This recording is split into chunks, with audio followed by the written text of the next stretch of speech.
چہرہ ایک ایسا جو ٹی وی کے اوپر آپ لوگ روز دیکھتے تھے، اور جس طرح میں آپ کے سامنے خبر اور خبروں کا تجزیہ رکھتی ہوں، یہ بھی یہی کرتے تھے، بڑا پسند انہیں کیا جاتا تھا. بٹ ایونچولی ہی تھاٹ کہ ان کو ایک ڈفرینٹ فیلڈ میں جانا ہے. شہزور حیدر میرے ساتھ موجود ہے. ویلکم ٹو دا شو شہزور، بہت شکریہ آپ کا.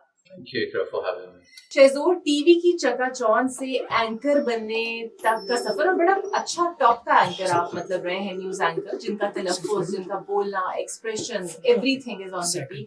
اور مجھے یاد ہے کہ اسپیسیفکلی آپ وہ واحد اینکر ہیں جنہوں نے ایک unfortunate incident Peshawar victim school کا ہوا، اور the people actually connected with you on the screens also. مطلب ایک درد بھرا لمحہ تھا and you did it very well, اور جس طرح آپ نے ضبط رکھ کے وہ کیا اور ٹرانسمیشن مسلسل آپ کرتے رہے. So it was a never ending. افسانے اے پی ایس کی بات کریں. بالکل. اور اس کے بعد کیسے سوچا کہ مجھے اس کو بالکل چھوڑنا ہے اور اس کے بعد ایک نئی جگہ جانا ہے، ایک نئی زندگی، نیا پیشہ اپنانا ہے؟ اقرا، سب سے پہلے تو اگر آپ اینکرنگ کی بات کریں، یہ تمام چیزیں جو بھی آپ نے گنوائی ہیں، یہ آپ اس وقت ہی اچیو کر سکتے ہیں کہ آپ جو کر رہے ہیں آپ اس کو انجوائے کر رہے ہیں. بالکل. جو آپ کا پیشہ ہے وہی آپ کا شوق بھی ہو سکتا ہے. میں as an anchor person I was a debater in my school, university اور کالج وغیرہ کے اندر. اسی حوالے سے میرا یہ سفر شروع ہوا ایز اے نیوز اینکر کا. اور مجھے ابھی تک یاد ہے، آپ نے ثانیہ اے پی ایس کی بات کی، اور جب بھی وہ دن مجھے یاد آتا ہے، یقیناً آپ کے پروفیشنل پوائنٹ آف ویو سے یو فیل ریئلی پراؤڈ کہ آپ نے اپنی ذمہ داریاں بہت آسان طریقے سے نبھائیں، لیکن اس کے ساتھ ساتھ ہی اس سے جڑی بہت سی دلخراش یادیں ایسی وابستہ ہیں. میں صبح 9 بجے کی ہیڈ لائنز کرنے کے لیے بیٹھا، جس طرح ہم تمام نیوز اینکر بیٹھتے ہیں. It wasn't expected. اس وقت دہشت گردی بہت زیادہ تھی، اور ہماری سیکیورٹی فورسز ان کا بہت بھرپور طریقے سے مقابلہ کر رہی تھی. لیکن وہ ایک ایسا وقت تھا کہ جب ہر ایک چیز اپنے پیک پر تھی. صبح ہیڈ لائنز کے بعد پروڈیوسر نے مجھے بتایا کہ ایک واقعہ ہوا ہے، فائرنگ کی آواز سنی گئی ہے.